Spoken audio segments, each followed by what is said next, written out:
and my girlfriend of over 30 years, Jane, although she hasn't really contributed to my career. No, I'm saying this is sort of all me. In fact, thinking about it, she has done fuck all. Hello, Tiny Tim. Hello. Oh. I bet it looks even worse from that angle. Keep going. Right. See? Yeah, no. There's a body in the boot of the car. Right. Who do you call for help and why? Gordon Ramsay, Kate Winslet, or Ross Kemp? Winslet's out. Okay. With my back, I need a big, strong bloke to help me. I was in a restaurant, right? And it was a lovely restaurant, right? It was nice and quiet. I'd eat about 6 p.m, so it's nice and quiet. And the waiter came over, and every time he sort of walked back and forth, he just went... Ramsay would try and cook it. Take your shirt off. Gordon, put your shirt on. It's not a kebab, Gordon. Yeah. Stop drawing attention to yourself. Kids are scroungers, aren't they? I mean, from day one, it's all me, isn't it? Feed me, clothe me, pay for my chemotherapy. Ricky, can we look at a picture of you in your pop career? Which one's which? I'm not embarrassed by that. I'm embarrassed by this. Everyone's going, what the fuck happened? You're on trial in Thailand. Never gonna happen. Right. Who do you choose to be your defence lawyer? Right. And why? Right. Steve Carell, Yeah. Samuel L. Jackson, Yeah. or Stephen Merchant? I think Steve Carell. I think you've chosen wisely. He owes me. Can you do this? No! All right, stand next to me. Okay. Stand next to me. Right. She's right here next to me. Yeah, Which one's the American?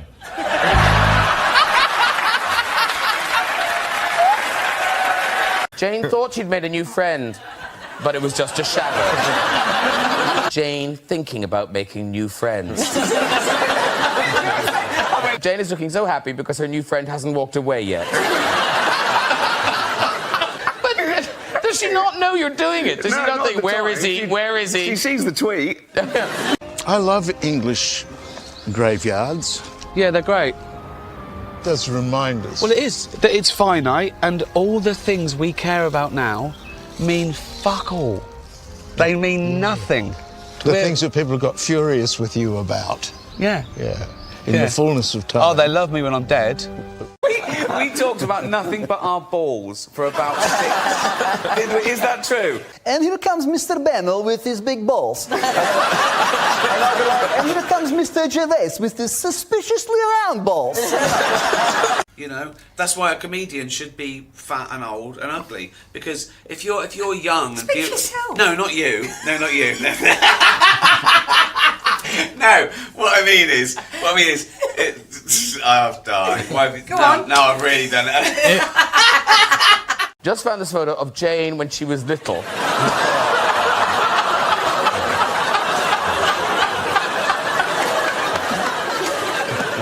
There had to be a gift. You must have given her a gift after that. Yeah, well, there you go. That's what being in a relationship for 30 years does. I mean, there's no better thing in the world. Not a car, not money, not a house. A dog, it's fucking amazing. It's 15 years of joy and then terrible sadness.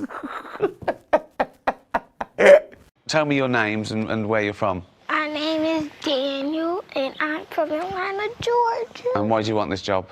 I wanted this job because you're amazing. Thank you. And I get paid. That's exactly why I took the job. One little girl just went to me, "Are you married?" And I said, "No, but I've been with the same girl for like 30 years. She went, "Why don't you propose to her then?" And then another little girl said, you should get her a ring, because you ain't that special. We were outside in the graveyard. I think Bob was having a cigarette, right?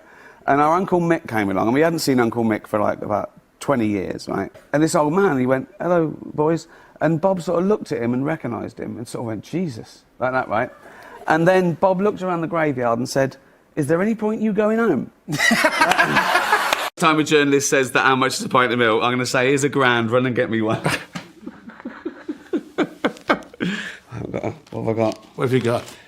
That's all I've got on me. That'll do. Look. Thank you. Thank you very much. He's actually taken it. And then he came up to Bob's window again, and he had one of those sort of mirrors with a stick on it, just looking under the car like that. And as he did that, his helmet fell off. And out of the helmet fell, like, 20 cigarettes. And the copper just went, oh, just being nice. He just said to Bob, I bet you always wonder what we kept under our helmets. And Bob went, I knew it wasn't brains. Someone said to me once on Twitter, without a God, if you don't believe in God, then why don't you just go out and rape and murder as much as you want? And I said, I do, which is not at all. Yeah, yeah. Because I have a conscience. Why would I? If you're not murdering someone because you think God's watching you, that's you're not a good person. You're just scared of the consequences. I don't care. No, don't worry about being dead. So you don't know about it. That's the best thing about being dead. You don't know about it. It's like being stupid. It's only painful for others. So I don't care. I don't care. I don't care. Go to the pharmacist because I mean they're hugely underused within the underrated experts. They are the experts in side effects in all medication. So unless you're really you can't do a seriously prostate unwell, exam though in boots, can you? You do a lot though, can't you? The last time I looked, your prostate wasn't a medicine. There's a party going on right here. A celebration to last throughout the years. So bring your good times and your laughter too. Yes, she makes bread from her yeast from a certain part of her anatomy, and she also makes rice puddings out of her own breast milk. Right? Yeah, both those are true stories. True stories. Yeah, not people I met. No, are you sure? It's not restaurants I go to. We're gonna celebrate and party with you. Come on! The bring good times. Come on!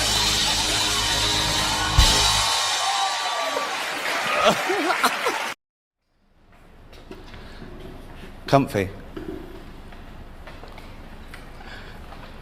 It's a difficult one with a hero, isn't it? Because I think a hero should be someone who saved your life, or a relative, or someone who donated their kidney. If it's someone you've admired for a long time and made you think, maybe even changed your life, I'd say it was David Bowie. The Office sort of broke in England. You get invited to all these things. Do you want it? No. Do you want no? Do you want no? None of those. Oh, we're having a talent night at the BBC. No, I turned everything down, okay? And then one came through, VIP audience with David Bowie. Now, Bowie has been my hero for about 30 years. So I went, yeah, all right. So we went along, me and my girlfriend. It was amazing. Went the green room afterwards. There's various people there. And Greg Dyke, then head of the BBC, comes over and goes, you're a fan, aren't you? I went, oh, I love Bowie. He went, come and meet him. I went, no. He went, no, come and meet him. I went, oh. We're walking to see Bowie. He goes, Salman Rushdie joins us. So there's me, Greg Dyke, my girlfriend, Salman Rushdie. We go down and meet David Bowie. Mental, okay? Next day I'm in the pub with my mate Johnny, and he goes, what'd you do last night? And I went, nothing. Oh, what would I say? I was hanging out with David Bowie and Salman Rushdie. What did you do? So I didn't say anything. What made me want to do a British sitcom? Well, as you probably know, my background's in serious acting before I started doing the writing, singing thing, and so something like doing the extras is a piece of cake for me, really. And it was fun working with Rick, showing him pointers, maybe new ways of approaching comedy that he hadn't really thought about before, I think. And he knew I was then. I think someone told him afterwards, and they gave him a DVD of The Office, and I got an email out of the blue from him. He's like the FBI. He just got my email. I think he's like plugged in to the World Wide Web, and he just put, "I watched, I laughed, what do I do now?" And we became sort of pen pals. When we came up with the idea of doing a song, he said he would do the lyrics with Stephen, and I said that would be great. I'd love that to happen, and I'd do the melody. If you keep looking like that, your face will stay like it. That's really quite a zinger, isn't it? And that kind of thing, you see. So, you know, I've been writing jokes for him, and he assures me they'll be in the future episodes. So it's been very fulfilling, this whole experience. I was on tour in the United States back in '89, and we did a show in Cincinnati. During that show, I shouted out, "It's great to be in Cincinnati." That was a lie. So I also like the fact that they're aware of their legend. I quite like that. Right. That they know the press's perception of them that they play with, and they want to let you know that they're above that. Right. You know, that's nice. You'd think that being a famous rock star, married to a supermodel, would be one of the greatest things in the world. It is. We went to his apartment, and we went in, and the doorman there went, "Oh, you're here to see Mr. Jones?" And I went, "Oh yeah, of course I'm here to see Mr. Jones. David Bowie doesn't really exist." Right. You know. He was Davy Jones. Yeah, we went upstairs, and it was just made a coffee. He just had it was after his little heart incident. Yeah. And he came round with 2 cups of coffee, pretending to be shaky and old. Yeah. And I thought, he's fucking having a laugh. He's mucking around. This is David Bowie. This is my hero. And the apartment is as you would imagine, like something from a magazine. Yep. And there was this amazing, huge statue, this work of art, like a pewter thing. I went, "That's amazing." I said, "Who's that?" He went, "Oh yeah, the artist there was trying to do, you know what Picasso did with 2D? He made it sort of 3D. He tried to flip it and make the statue that was 3D, 2D. Anyway, my daughter likes to hit that with a hammer." And I remember I sent them an email for his, I think, 57th or 58th birthday, and I put, "Happy birthday," and I put 58. Isn't it time you got a proper job? Ricky Gervais, 42, comedian.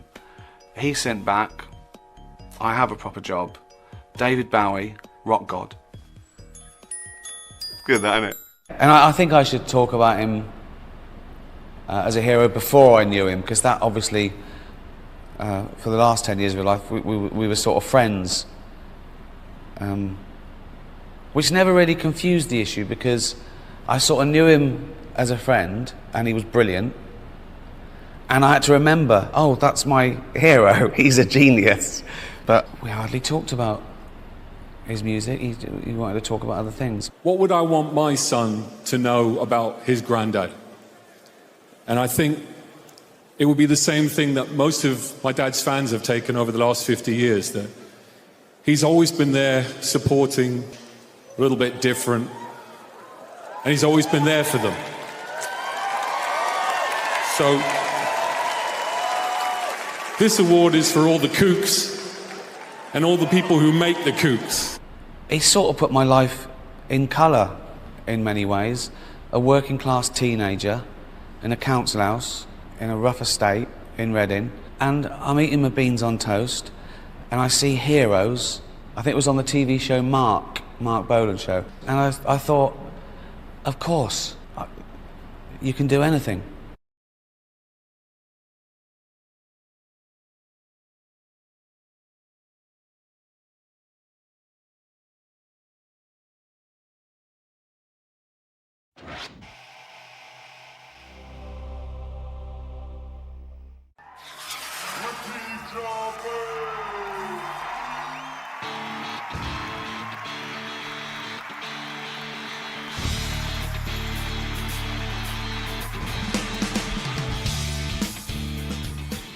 I was very caught with the romance of of stand-up. It's the last sort of bastion of self-censorship, and I like that freedom. Not that I've ever been restricted with TV, but I wanted to get good at it. I wanted to, I thought I could be at my funniest. Weren't you wearing underpants? I've done 3 big tours in England, Animals, Politics and Fame. And this is sort of like a greatest hits with some new singles. I say tour, it's LA and New York, they're the main 2, I didn't do the middle bit. Nothing wrong with the middle bit, if you're watching the DVD. No, I just went across country. I went from LA to New York. I just didn't stop. I just didn't stop in the middle and tell any jokes. I thought funny things on the plane. I was working all the time. But there wasn't much of an audience. Shut up. No, don't. What? I do too much. No, I don't. I'm doing a gig now. You just can't hear it. Got a big laugh. Huge laugh. Hold on, I'm doing the encore now. Great. Let's go to the bar. Cheers. I think this is the best I've ever been. It really clicked with me in America. And I don't know why. I felt freer. I had lived more than usual. I was coming up with like 5 minutes new stuff a night, just riffing on stuff. And I don't do that in England. And I don't know why. Maybe I feel under more scrutiny in my own country. We have some fat people in Britain. But you, like everything else, are the gold medalists of that as well, right? There's good and bad comedy. There's clever and dumb comedy. And I'm firmly in the really clever comedy. I mean, if you like my comedy, that means you're brilliant. 1st of December, World AIDS Day. I don't think it'll ever take off like Christmas, because it's got a wrong vibe about it. The funniest people you know aren't people off the telly or comedians, they're your friends. And the reason for that is that you've got an investment in everything you do. You've known them for years, and everything has a resonance. So you want to get to the point where the audience feel they know you well enough and you know them, even though it's 5,000 strangers. You want to get to the point where you're as funny as you are with your best friends in the pub. I'm a little bit overweight myself. The other night someone shouted, "No shit." I thought it could be that. Just trusting them to get what you're doing, particularly when you're dealing with, like, you know, quite out there subjects, taboo subjects. You know, I do jokes about paedophilia, the Holocaust, cancer. Talking of little bald fuckers, I did the teenage cancer gig last year. What? You've got to trust the audience to be clever enough to know what you're doing, why this is funny. Not a traditional subject for comedy, the old Holocaust. It's all about the misdirection, the confusion, and me being the fool, me getting everything wrong, like the Nelson Mandela joke. Incarcerated for 25 years. He was released in 1990. He's been out about 18 years now, and he hasn't reoffended. I'm a fool. I think he's like a normal column. I think this bloke's done his time, and now he's come out, and now he's a celebrity. So people get that. They get that quickly, that I've got it completely wrong. And they also know that I know the truth, really. So when I'm joking about these taboo subjects, they know deep down that, one, I don't think those things. Of course I don't think there's anything funny about famine or the Holocaust. But two, it's my stupidity. I'm playing this role. I'm playing this brash, idiotic bore who gets everything wrong. There's a little thing going on in a country called Iraq, which is not my favourite war. My favourite war is... When you're in a safe, middle-class environment in the Western world, and you're not being shot at, and your firstborn isn't dying, then the worst thing that happens to you is a bit of bad service. Obesity is a disease. No, it's not, is it?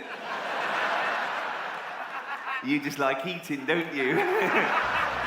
You know, you wake up in the morning and you find out that a country has sunk, but the milkman didn't deliver your yoghurt. You go, oh, I told him 3 times. The news can be on in the background. They go, that's the end of China. You're going, is that the dairy? Yeah, I turn that down. I wanted 2 yogurts. Okay, well, tomorrow, yeah, cheers. I know it's sunk, but that doesn't affect you. Don't tell me you knew China was sinking, that's why you didn't deliver my fucking yoghurt. Get the yoghurt round here now, twat. I can't laugh at someone I don't like. You know, Hitler had some great lines. Didn't make me laugh. It's all that other shit he did. Put me off him. Old Adolf. That name's died out, hasn't it? I think the best observational comedy is not saying something that everyone's already thinking. It's saying something that they weren't thinking until you said it. Aeroplane seats. They're not big enough for someone like me. No, they're not. Because if they were, we'd only get 12 fucking people on the plane. Comedy is, most importantly, about empathy. I think that you can, I think you're right about what you know. And I think if you understand it and you've lived through it and it's anecdotal, then there's enough people in the world to go, that happened to me. Paparazzi got me in Los Angeles and I was just sort of standing like that. And it was in the Daily Mail and the News of the World, and they put a question underneath it, is Ricky pregnant? You've got to be at least one step ahead of them. And that's why I make it more anecdotal and a lot more, it's more storytelling and flights of fancy than gags. Because I think gags, you laugh for an hour, but you don't remember one of them. And it's like a reflex action. It doesn't resonate. Whereas hopefully people will remember the stories. Storytelling is everything. If your surname is Dumpty, don't call your firstborn Humpty. I must say that all my influences are American. So it's not such a surprise to me that Americans get it. And I think people say, they've got a different sense of humour. I don't think that's true. I think we all laugh at the same things. If we understand it, we laugh at the same stuff. We're all the same. That's a big can, isn't it? I'm not showing off. I want you to know that is a big can and I'm not a dwarf. Growing up, I liked people like, Groucho Marx and Bob Hope. Oh, here comes the chubby funster. The people I love most are people like Laurel and Hardy. They have a relationship. It's all about empathy. They're precarious. They're in trouble. I want to hug them. That's what I'm talking about, liking them. I love them. Everything they do is not just funny, it's sweet. Christopher Guest has got it. Biggest single influence on my performance, probably. Spinal Tap, direct influence on The Office. I was jogging once, right, with my iPod on. Yeah, looking good, right? Paparazzi got me. Full page in the paper the next day with a headline, iPodge. For me, what's important about things like that is that you can be a fool, you can say awful things, but it's all about character. And if someone's got your best intentions, you can't be annoyed at them. I've just got this new house in London, and the neighbours were coming round and going, oh, yeah, hi, poking their noses in, basically. But I thought, I'd be nice to them for now. When I get a big gate, they can fuck off. People ask me to pinpoint the difference between English and American humour, and I can't. I mean, I think people are the same. There's my firstborn, whacking away like a little monkey.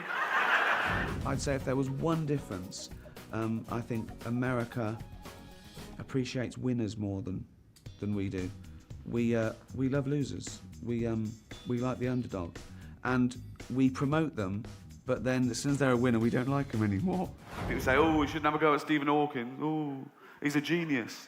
He's not a genius. He's pretentious. Born in Oxford and talks with that fake American accent. Americans aren't as punctual. They say 7:30, they turn up, they'd be on about 20 to 8. No, if I say 7:30, I mean 7:30, okay? I want to put on the ticket, tardiness will not be tolerated. Fuck it. My friends came to see me at the gig. They left the auditorium and they were queuing up for the toilet, and they called me and they said, should we come backstage? I went, no, I'm at home. I'll tell you what, I'm at home, well, the UK, I'm at home and in my pyjamas by about 9:30.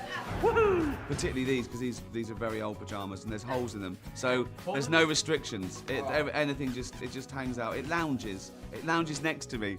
Yeah, we're like a big and a small little lizard watching telly. What the fuck am I talking about? If you saw me naked, you wouldn't go, that's the tiniest cock I've ever seen. You fucking wouldn't. You wouldn't make... You'd look, you'd go, as a naked man, you wouldn't have to squint. I don't know why I did that. I don't know why I did that. You wouldn't have to squint. You'd go, there's his penis, it's fine.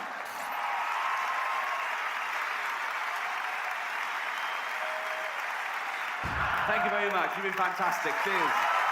Thank you.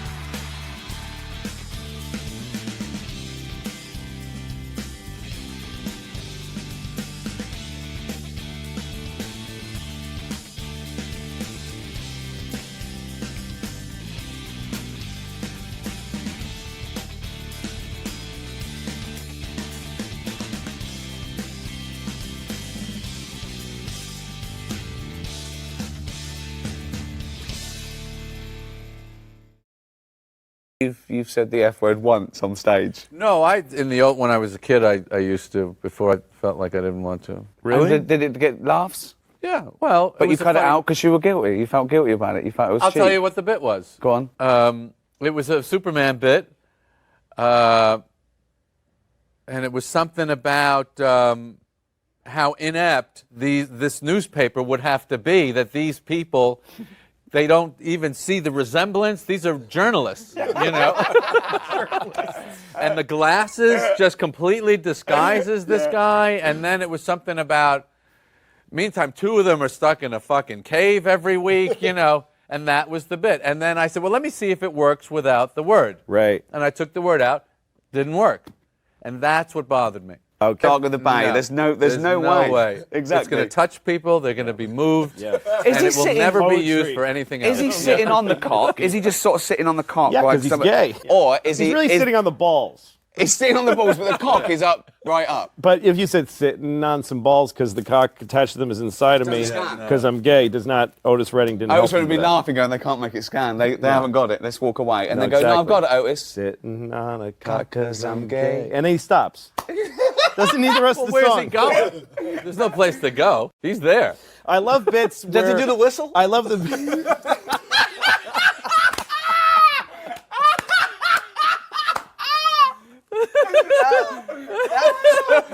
he do the whistle? Oh, God! He does, and it's even higher pitched. Does he do the whistle? Oh, man! Oh, that's a good one. Fuck me. See? That's why it was worth doing the whole bit. I have a question, because there's an interesting comparison here, which is that everybody here is filthy except for you. You're perfect. Really? You're perfectly clean. I mean, you never I don't know curse. about perfect. Do you say shit on stage or asshole? No. So you why had not a perfect? fuck. Oh, well, we all did. No, you had a fuck around, in the old days, yeah. around 9/11 or something. Oh, that was it. Right, about the one tower or something. Yeah, we did. The finger. So you've said the F word once on stage. No, when I was a kid, I used to, before I felt like I didn't want to. Really? And did it get laughs? Yeah, well... But you cut it out because you were guilty. You felt guilty about it. You felt it was I'll cheap. tell you what the bit was. Go on. It was a Superman bit, and it was something about how inept this newspaper would have to be, that these people, they don't even see the resemblance. These are journalists, you know. And the glasses just completely disguises this guy. And then it was something about, meantime, 2 of them are stuck in a fucking cave every week, you know. And that was the bit. And then I said, well, let me see if it works without the word. Right. And I took the word out. Didn't work.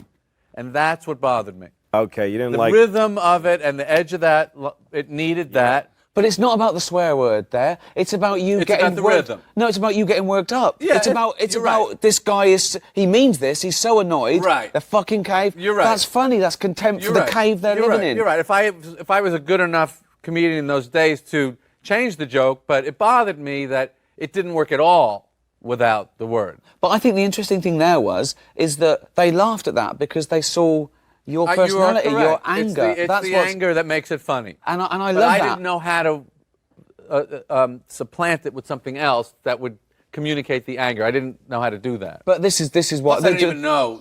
I think we all do it a little bit, but you guys do it a lot, and you do it most of all, that you can be spluttering and spitting and saying the same thing over again, but because you're getting angrier, you're making me laugh harder. Because I'm laughing at you. I'm laughing at you in this situation, angry at this. And I believe you. I believe you're angry, and I think... Well, and I've had different feelings about the word fuck. Like, I made a rule for myself one year because I felt like I watched a show of mine and I was like, this is getting stupid. But it's all about context, It's isn't a way... it? It is all about context. You know, No, to me it's all about fear.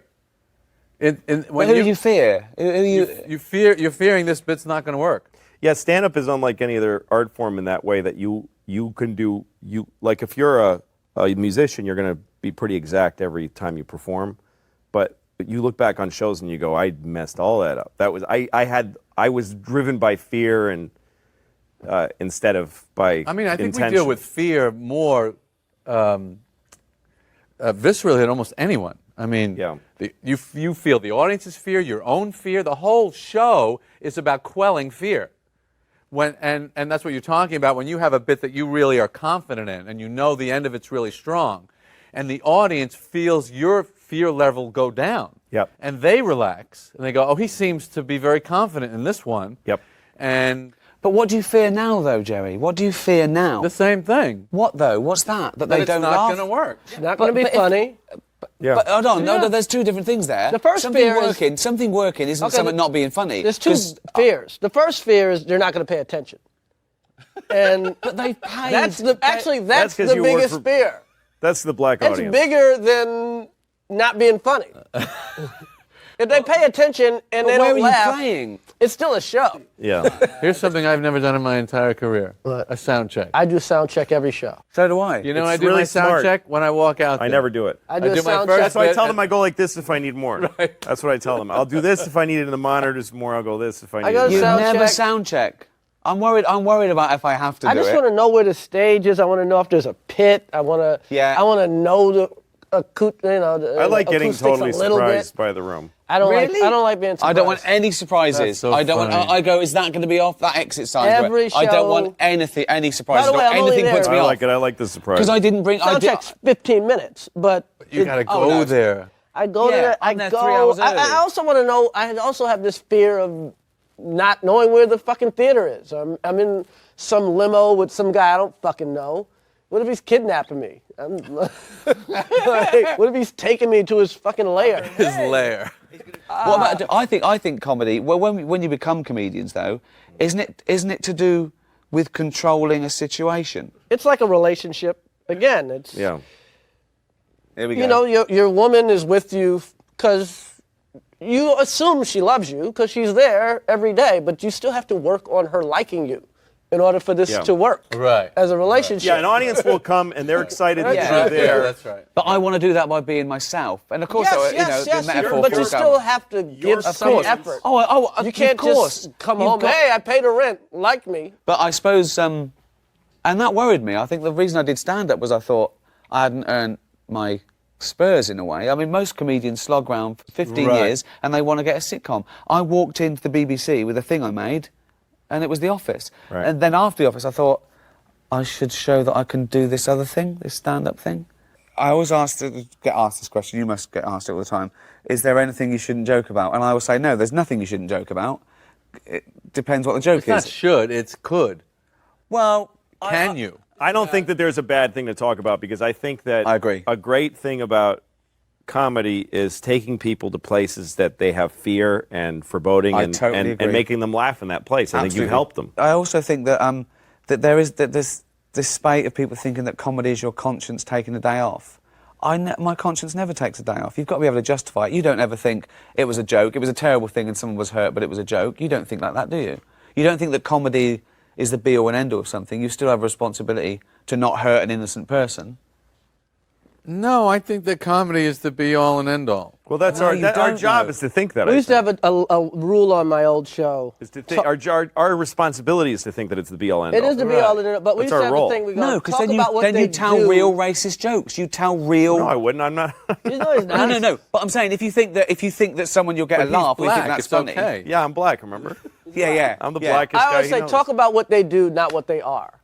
Of course. Right. Absolutely. Right. People That's do it. some crazy shit, you talk about the crazy shit. But if you think they are some, you know what I mean? I don't know You know, how it that, all. it's a little harder. Yeah, of course, You know of what I course. mean? Is it- I yeah. don't know how it all operates. Sometimes I don't like. I have said things on stage that if I take them just as statements, they're the worst things that any person could say. I used Sure. to do I don't know why it's always rape. I guess it's the worst thing ever. Yeah. But I used to do a joke that ended with reference to rape, and then while I was there, I would say, you know, you should never rape anybody unless you have a good reason, like you want to fuck somebody and they won't let you. In which case, what are you gonna do? Not fuck them? That's no solution. You're gonna have to rape them. And I used to kill, and I've never gotten in trouble for it. No one's ever written a thing. But that's I can't clear believe that you said you don't mean it. And it. What's that? But that's clear that you don't mean it. I know, but I'm really playing just with saying it. Like, Yeah. what's one where I'm like, I know I'm fine saying this. I don't feel bad saying it. And the audience, I've seen all kinds of people laugh But it's at that justified. joke. You can But justify I'm not sure it. why we're all okay with it, though. Because you can justify it. You can justify that comedically. You know, you put it together nicely. And that's part of being famous. You can't. That's the kind of thing you kind of can't get away with. Not. Well, I know it's not famous. That's a dance step. He just tap danced over 6 laser beams. Yeah. That's what we like about that joke. Okay. Yeah. Look at that. He didn't touch 1 laser beam. That's right. I would never out people. I remember what's his how do name? you- by Ricky the way- Martin used to. You know, he's gay. Yeah. He came out. But I used to always watch comedians talk about his gayness before he came out on shows, and I think that was like the meanest shit in the world. Yeah. And I had no problem saying La Vida Loca sucked. Of course. Right. You know what I mean? But to say that guy is... I like that song. But to say that he did was going too far. Yeah, exactly. That's very exactly. funny, Ricky.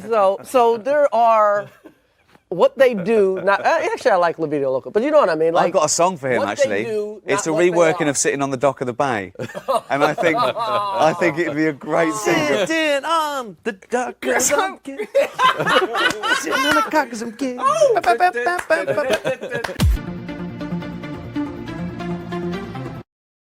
A new series of extras starts this week.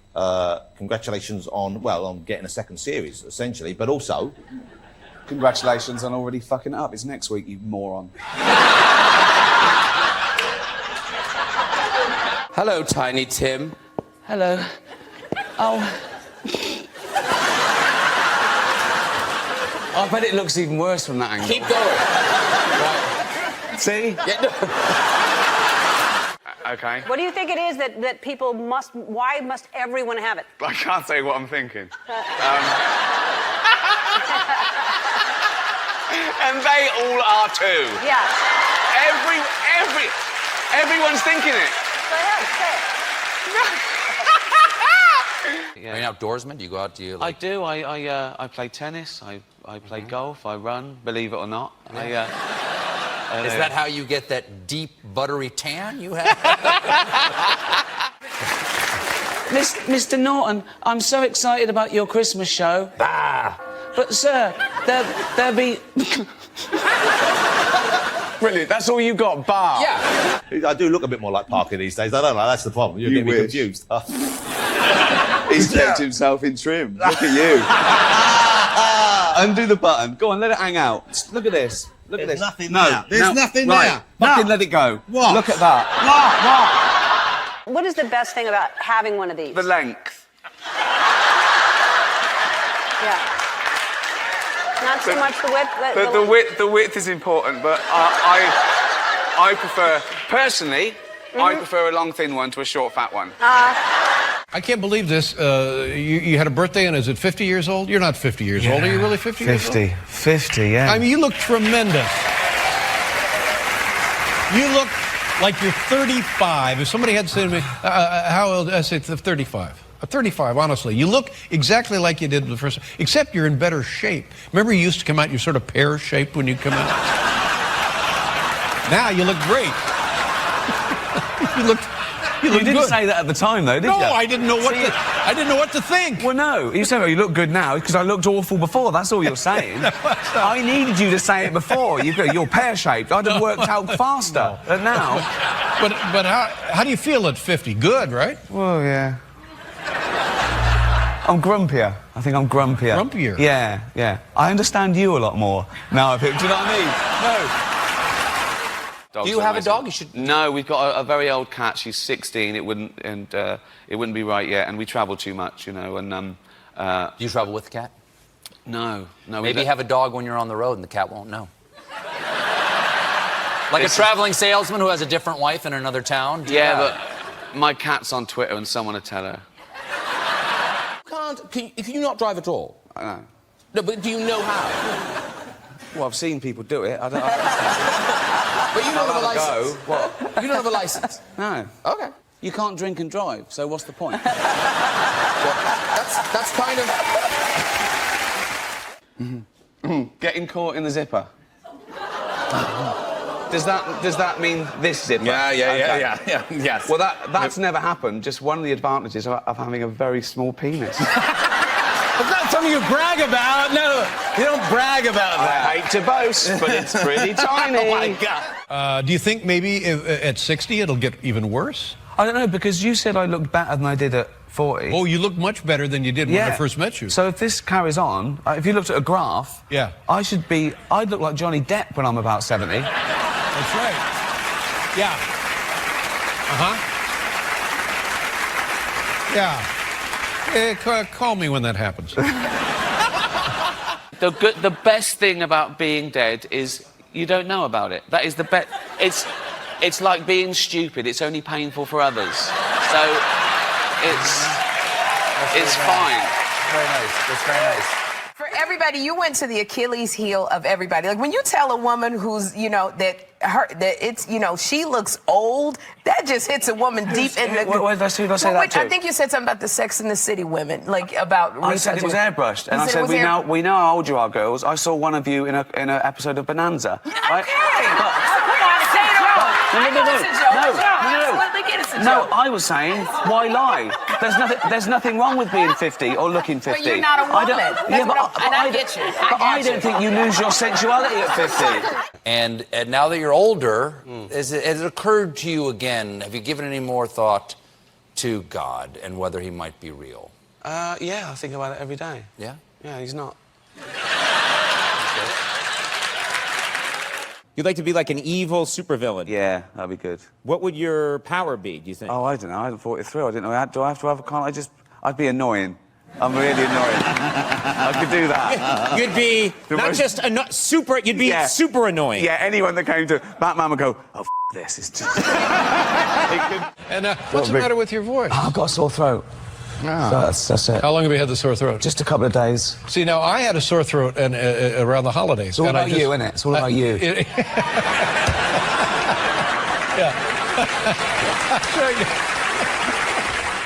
I've only got a day to live. I said, what do you want to do? And then when that didn't happen, what is it? And then when that couldn't happen... Make-A-Wish Foundation. No. I'd like to go on Jimmy Fallon, please. And so, that's not what you said. No, I didn't. You want to do something else, and then... I said anything but Jimmy Fallon. Yeah. Is it true, the story about getting the call from Stephen Hawking? Yeah. Well, I did. I got a call from this guy. How do you know it was him? Well, last time I saw you, I've seen you since then. But last time, do you remember when we flew together? You have to remember this. It was made me laugh. I was crying. That's not a euphemism. That's not some... No one thought it was a euphemism at all. But that night we flew together. I'll tell you one more thing, just to show how stupid he is on national television. He won't mind. We have these reality game shows, Nick. There's so many of them. And you're getting with celebrities and stuff. Well, celebrities. You say celebrities, but now they've done so many that it's like siblings of celebrities and next door neighbours of celebrities, and sons and daughters of celebrities. And there was one in particular, and I was talking to Carl, and I said, the thing is with him is, I said he's only famous because of who his dad was, and Carl said, yeah, but you could say the same about Jesus.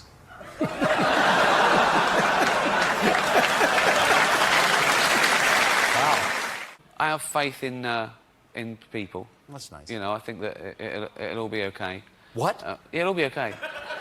Have you seen people's track record? No, but it'll be fine because we'll all be dead soon.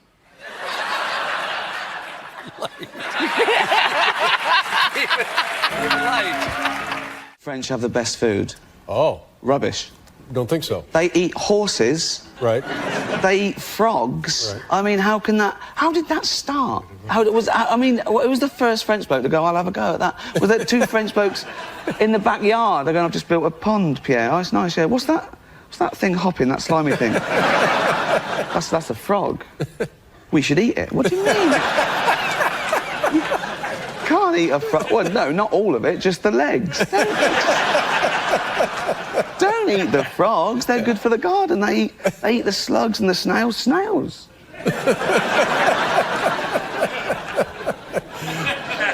You never know, do you? When you see one of those documentaries on telly, like the 600-pound man or something, and he's being winched out of his house to go to hospital, right? If you're dangling from a crane, right, and you see a film crew, right, you know you fucked it. And then, you know, as I say, then they wake up the next day and they've had their legs amputated. It's really sad, and they're crying and I'm crying. They're going, oh, God, why did I let it go this far? I'm so stupid. Then they get philosophical about it and they go, I never really used the legs. So, and well, then it's lunchtime, and so, you know, and they go to the nurse, you didn't throw them legs away, did you? What do you like to do when you're here in the city? Well, eat, usually, because but we've had Christmas, and I put on £5 at Christmas. In fact, I tweeted, so I put on £5, fat shame me to get me out of it, and people were saying things like, how did you get Ricky Gervais into a shower? Grease the sides and throw in a cookie. So, right? Unbelievable. I saw a documentary back in England about this woman who was £350 because she ate 10 burger and fries a day. That'll do it. 10 separate meals of burger and fries. 10 separate trips to McDonald's, right? In a cab. Oh, didn't even walk that. Wasted calories, okay? So, to stop her eating these meals, they wired her jaw together. So she liquidized 10 burger and fries a day. Now she's on burger smoothies. Now she's not even chewing. That used up 3 calories. So lo and behold, she gets fatter. So they admitted her to have that thing done where you staple your stomach together. And she's sitting there in hospital, looking all depressed. Well, you can't eat for an hour before an operation, can you? Lank hair, smock. Christ knows where they got that, right? And she said, it's a really dangerous procedure, but it's the only option left. 1, jogging. You don't even walk. Right. Salad. You don't like the taste. 3, 9 burger and fries a day. I was on a plane last year, okay, going from New York to LA, okay, and me and my girlfriend were one side of the plane, there was the aisle, and the other side there were these 2 huge fat women, okay, proper fat. One of them just got on and went, can I have a belt extension? Yeah, of course you can, you've earned it, right? So, proper. In fact, I was thinking of calling the pilot out and going, should one of us swap with one of them? Otherwise, we're just going to Canada. Do you know what I mean? And one of them was even fatter than the other one, okay? And she was there, and she'd got on the plane with one of those takeaway buckets of fast food. Bucket! I mean, there's your first clue. When did that happen? When did fat people just give up? When did they go into a shop and go, oh, fuck it, just treat me like a farmyard animal? Really? Give me it in a bucket. In fact, just strap it to my fucking head, and I'll just... A bucket? Really? You want your meal in a bucket? Yes. Right? So, she's there, and she's chowing down, right? And I swear, she turns to her fat friend and says, this is the best fried chicken I've had all day. Now, there's even a stigma, like doctors get in trouble for saying to someone, you're overweight or obese. They go, no, that's a political thing. No, it's like fat shaming. It's not fat, you don't get cancer shaming. He's trying to save your life, right? There was a school that tried to ban the word obese because they said it was derogatory to, I don't know what to call them, round children, right? But that's the polite word. That's the word we invented, so we didn't say fat little fucker. Don't keep changing words because one person gets offended. Also, fat people aren't offended by the word obese. They did it all. They're happy with it. They're jolly, aren't they? They're jolly. You know, you see a fat person, go, all right, fatty. Yeah. Oh, yeah. Bloop, bloop, bloop. yeah. And they go to the doctor, come in. Bloop. Doctor goes, fuck me. Oh. Am I obese? No, you're morbidly obese. What does that mean? Means you're going to die of it. Oh, does it? All right. What, straight away or? No. You've got diabetes, so you're having your legs amputated soon. And then if you carry on, you'll die later of like stroke and respiratory heart failure. So, all right. Is there anything I can do? Oh, yeah, of course there is. You could start working out and eat healthy, you'll be right as rain. Oh, right. But you won't, will you? Particularly fat women, because fat is a feminist issue. Men get fat and we just go, fuck it, all bought and paid for, you know. We don't come under the same constraints of society, whereas women are inundated with images of how you should be, size 0 models, this diet, that diet, look like this, keep your man. And they make such an effort, don't they, fat girls? They've always got lovely hair, aren't they? They're always having their hair done. They've got lovely hair. Always got lovely hair. Always got those lovely false nails, haven't they? They make an effort. Anything but jogging, right? They love high heels, don't they? They think it makes their legs look less... It doesn't. It just... You can just hear them coming now. I don't want any fat people to feel uncomfortable at one of my gigs, so next time, buy 2 seats. I'm joking. I'm joking. Shut up. We have some fat people in Britain, but you, like everything else, are the gold medalists of that as well, right? You'd win that in the Olympics. I saw this episode of Jerry Springer. It was called Jerry Springer Saves the World's Fattest Man. You've got to watch that. So he's there going, okay, let's try and save this guy's life. He's got a heart of gold as well. He's like me, right? So it cut to this guy at home in his house. They couldn't bring him to the studio. They had a camera crew there. And I say house, he was in a trailer, obviously. And he was. He was like a big blob on the bed. He sort of filled the trailer. He looked like an uncooked souffle. And you could just see like his eyes in this doughy mess. And he was going, I don't want to die, Jerry. I don't want to die. And I felt sorry for him. I got over that. And I said, how much do you weigh? And he weighed 1,000 pounds. 1,000 pounds. Now, my point is this. When he weighed himself one day and he was, say, 500 pounds, didn't he think then that was a lot? Didn't he go, that's a lot? For a human. For what is essentially a land mammal, that's a lot. I'll only have 8 breakfasts today. When we were kids and we'd sneak out with your parents' vodka, laying grass fields, watch shooting stars, yeah, we were good.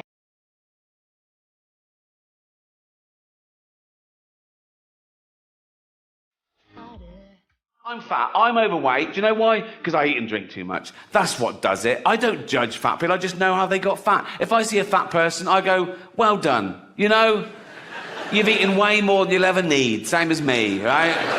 If I see a fat couple, I go, yeah, that works, right? But then as they're walking along, right, and you see their little fat toddlers, and you go, that's not fair, right? And the mother always goes, they love cake. Of course they love cake. They're baby mammals. We're the same species as we were like 200,000 years ago. We've got a hunter-gatherer brain, right? All this affluence is so much faster than our human biology. So when you get one of those cakes from the supermarket that's packed with fats and sugar, your brain goes, fucking hell, that's amazing. Keep eating that. There might not be food tomorrow. But there will be food tomorrow. The fridge is full and your mum's on the phone to Ocado. You know what I mean? I don't want to talk about it, but I do an awful lot for charity. But I think some causes are more worthy than others. Joking aside, obviously cancer is a very worthy cause, autism's a very worthy cause. But I got asked to do a benefit gig recently for sufferers of obesity. What? She went, sufferers of obesity. I went, do you mean fat people?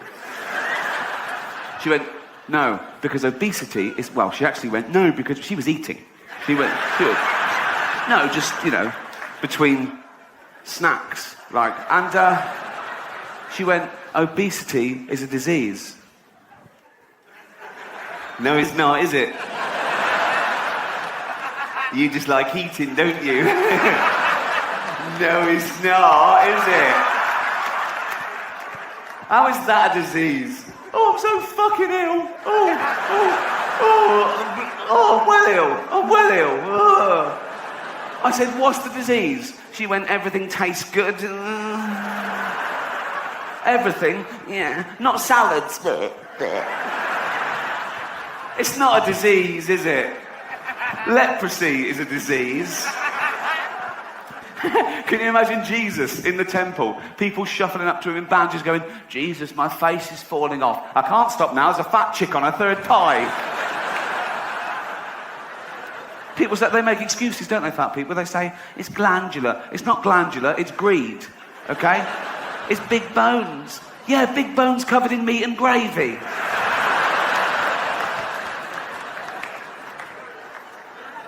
They complain, and it's their own fault. Oh, I'm getting fat. Oh, look, I'm getting fat. Oh, aeroplane seats. They're not big enough for someone like me. No, they're not. Because if they were, we'd only get 12 fucking people on the plane. It's not fair. It is fair. That's what does it.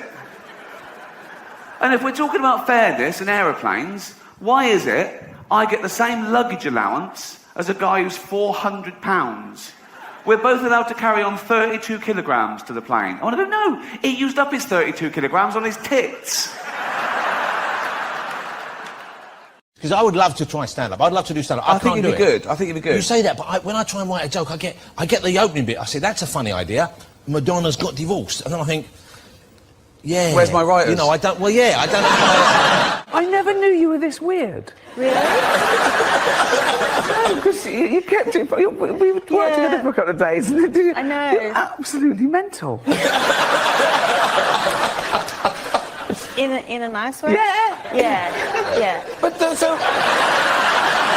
if you do win an award tonight, don't use it as a platform to make a political speech, right? You're in no position to lecture the public about anything. You know nothing about the real world. Most of you spent less time in school than Greta Thunberg. So, if you win, right, come up, accept your little award, thank your agent and your God, and... So... Oh, no funny business. There you go. Not on this show. Oh, no, it's a joke. That's a joke. What are you wearing? I love that. You're turning up in a grey. Something they wouldn't even have in TK Maxx. Look at it. How much time do you spend in London? I know you got a house here. How much time do you spend here? How much time do you spend in London? Well, between the two, probably a bit more in London, but you know, I like to come here as often as I can. Aren't the taxes bloody awful in London? In England, isn't it just crazy? Well, unlike you, I like paying tax because it's giving something back. Stop all the signs say, chill, bro. Sorry. Yeah, you're not giving them. You know, they come out, they park their cars, they've got babysitters, they haven't paid. Why would you? That'd be mental. But if I was you, I'd be going, thank you so much to these people and giving them. You know what I mean? A new series of extras starts this week. Congratulations on getting a second series, essentially, but also congratulations on already fucking it up. It's next week, you moron. It was shoddy. It was, I mean, you know, you didn't write it, and that's... But do it like it's your... Do it like you were clever enough to come up with this joke yourself, okay?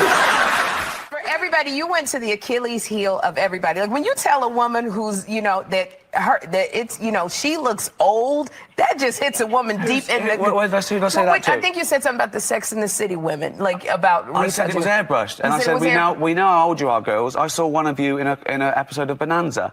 Right? No, I was saying, why lie? There's nothing wrong with being 50 or looking 50. But you're not a woman. I get you. But I don't think you lose your sexuality at 50. Our next presenter is the star of the hilarious comedy The Martian.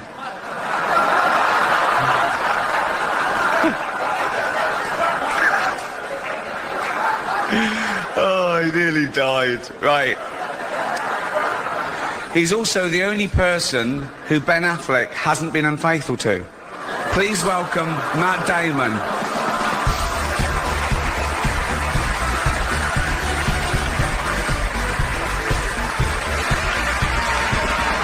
Thank you. I do look a bit more like Parker these days. I don't know. That's the problem. You're getting me confused. He's kept himself in trim. Look at you. Undo the button. Go on, let it hang out. Look at this. Look at this. Nothing no, there. There's nothing right. there. Fucking let it go. What? Look at that. What? I've only got a day to live. And I said, what do you want to do? And then when that didn't happen, what is it? And then when that couldn't happen, Make a Wish Foundation. I'd like to go on Jimmy Fallon, please. and so yeah, that's not what you said. No, I didn't. You want to do something else, and then I said anything but Jimmy Fallon. Yeah. I mean, you always work together. Do you ever go on holiday together? Fuck off! Jesus Christ! Can you imagine that? Oh, it would be horrible. Just think of the pictures. Me looking pretty cool and sort of tanned. Buff, yeah. And the thing, naked, he looks like one of those baby fish. You can actually see through his body. You're one of about 5 people that have been invited round my house. I'm a very sort of private person, apart from, like, you know, workmen and postmen. You make me feel special. Yeah. Have an Alan Carr, a postman round here? Refuse collector? Yeah, well, at least they're useful. I can't believe this. You had a birthday, and is it 50 years old? You're not 50 years old. Are you really 50 years old? 50, yeah. I mean, you look tremendous. You look like you're 35. If somebody had said to me, how old? I said 35. 35, honestly. You look exactly like you did the first, except you're in better shape. Remember you used to come out, you're sort of pear-shaped when you come out? Now you look great. You didn't good. Say that at the time, though, did you? No, I didn't know what to think. Well, no. You said, well, you look good now because I looked awful before. That's all you're saying. I needed you to say it before. You're pear-shaped. I'd have worked out faster. But now... But how do you feel at 50? Good, right? Well, yeah. I'm grumpier. I think I'm grumpier. Grumpier? Yeah. I understand you a lot more now. Do you know what I mean? No.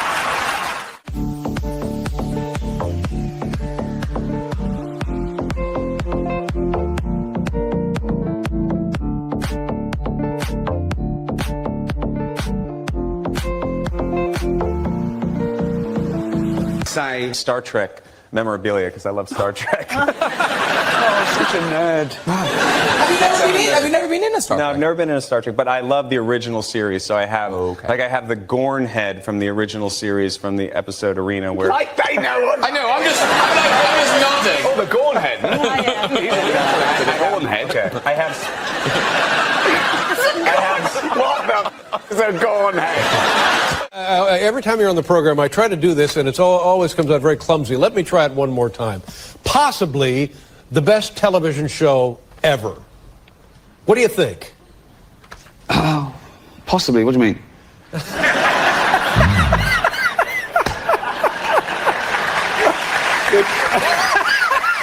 What have you named your private parts?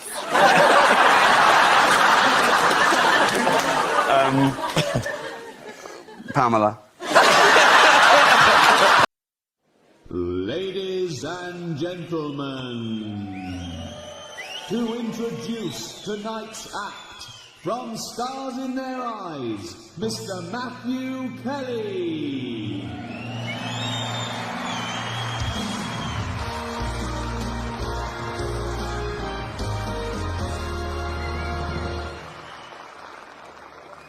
He is the creator of the most successful British comedy of all time.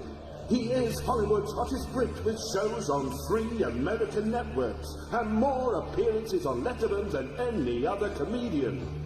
He holds the world record for internet downloads. He has sold 5 million DVDs worldwide and is the only British performer to write and star in The Simpsons. He has won an Emmy, 2 Golden Globes and 6 BAFTAs, and now has the fastest-selling live tour in history. So who are you going to be for us tonight? Tonight, Matthew, I'm going to be Ricky Gervais. So now live and dangerous, Mr. Midas himself, the... She didn't think I was that great, and she should know. She's worked with the Chuckle Brothers. So it's like a dagger to the heart when a comedy icon like her slags you off, do you know what I mean? Particularly she looks so like Sid Little in drag. I was worried about these gigs, you know. I thought, oh, God, I'm coming to London. And yet the first day, the reviews were great. And one paper said, the most talked about comedian of the decade. And I thought, wow. I was flat. I thought, most talked about comedian of the decade. I was thinking, that can't be true. I was thinking, no, I'm the second most talked about comedian of the decade. If they ever find a dead bloke in my pool with a chair leg up his arse, I might...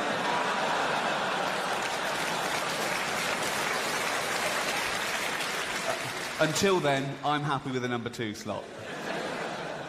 Not a euphemism.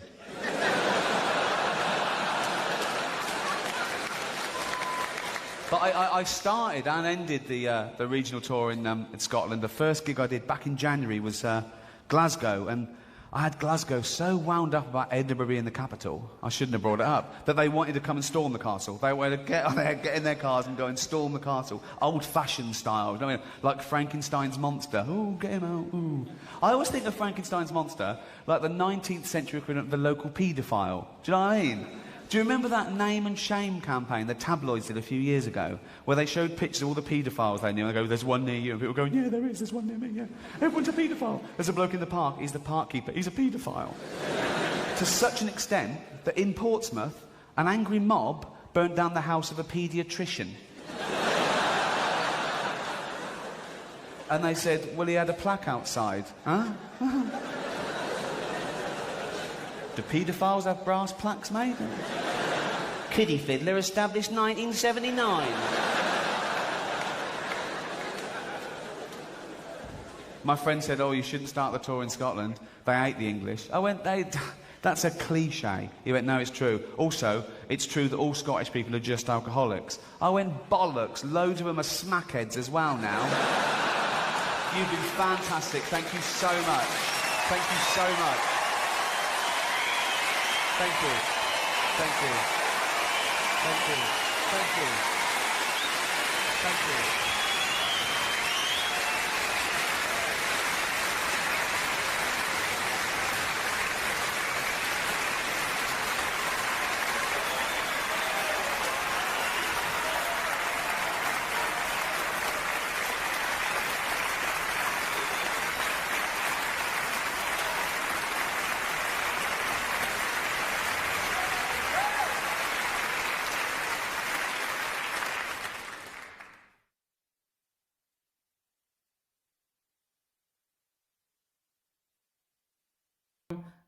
Nhỏ đến to, cho nên là các bạn tha hồ lựa chọn mỗi khi các bạn ra siêu thị cũng như cửa hàng giày dép để các bạn mua những đôi dép này.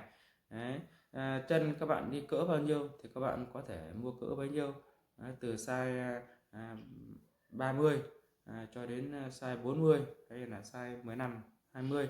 Nói chung là từ bé đến lớn, rất chi là nhiều chủng loại với nhà sản xuất của chúng ta những đôi dép này để phù hợp cho từ trẻ nhỏ từ 5 tuổi, 7 tuổi và đến các thanh niên nữ tú cũng như các ông già, bà già đều đi được những đôi dép như trên tay mình đang cầm đây.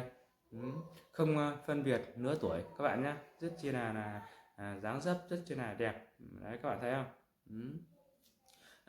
Dưới những đế dép như các bạn quan sát đấy, xung quanh ma via là cao hơn với lại đế dép khoảng 5 ly các bạn ạ. Đấy, và như các bạn quan sát làm ra rất chi là những nhiều mắt sàng đấy, hàng dọc và hàng ngang. Đấy, những cái hình trái chám như các bạn đang quan sát được đan chéo mắt sàng với nhau để tác dụng làm sao các bạn có biết ạ? Tác dụng của những cái chiếc mắt sàng trái chám này đó là những cái việc tạo ra những ma sát chống trơn, để mỗi khi các bạn đi là sẽ những ma sát này là nó sẽ chống trơn cho các bạn, rất chi là có sự an toàn về con người. Và như các bạn đây cũng đã phân ra từ hình nguyệt ở cái chỗ là một bên thì ghi là cơ sở sản xuất cũng như là nhà máy sản xuất đấy các bạn ạ. Đấy, và bên dưới đây như các bạn quan sát cũng là những cái mã đấy, đó là những từng size từ nhỏ đến bé, như trên tay mình cầm đây đang là size 42, các bạn quan sát không? Đấy, đó chính là size 42, cho nên mình đi dép cỡ 42 thì mình hãy chọn cỡ 42 đấy các bạn ạ. Đi dép cỡ 40 thì mình sẽ chọn cỡ 40, rất chi là phù hợp tùy theo những cái kích cỡ chân của các bạn. Đấy, và đế dép các bạn quan sát đấy, cũng được làm thành hai đường chỉ sống mương ở ngoài thành dép, tạo nên những cái độ cứng để cho nó rất chi là chắc chắn và rất chi là bền những cái chân dép Mavia đấy các bạn. Và đế dép thì cũng là được làm ra rất chi là nhiều, như các bạn đếm đây 1 2 3 4 5 đấy, chia được thành là 5 hàng dọc và 5 hàng ngang, được đan chéo với nhau để mang tính chất là chống trơn, rất chi là đảm bảo và an toàn mỗi khi các bạn đi những đôi dép này vào chân. Đấy, vậy qua những video này mình muốn giới thiệu với các bạn về chất lượng cũng như là chất lượng của sản phẩm, và cũng như là các loại size, và để cho các bạn biết về những cái chất lượng của đôi dép này mà hôm nay mình đã mua. Thực sự với các bạn, đôi dép này mua cũng chẳng bao nhiêu tiền đâu, chỉ có 15k một đôi dép này mà mềm dẻo như thế này đấy, các bạn có thấy không? Đấy, đi rất chi là êm, các bạn tha hồ vẽ trước vẽ sau đấy, có phải không? Rất chi là mềm đấy.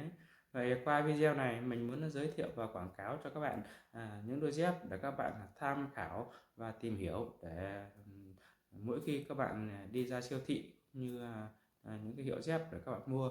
Xin chào các bạn và hẹn gặp lại các bạn ở video lần sau. Xin chào tạm biệt.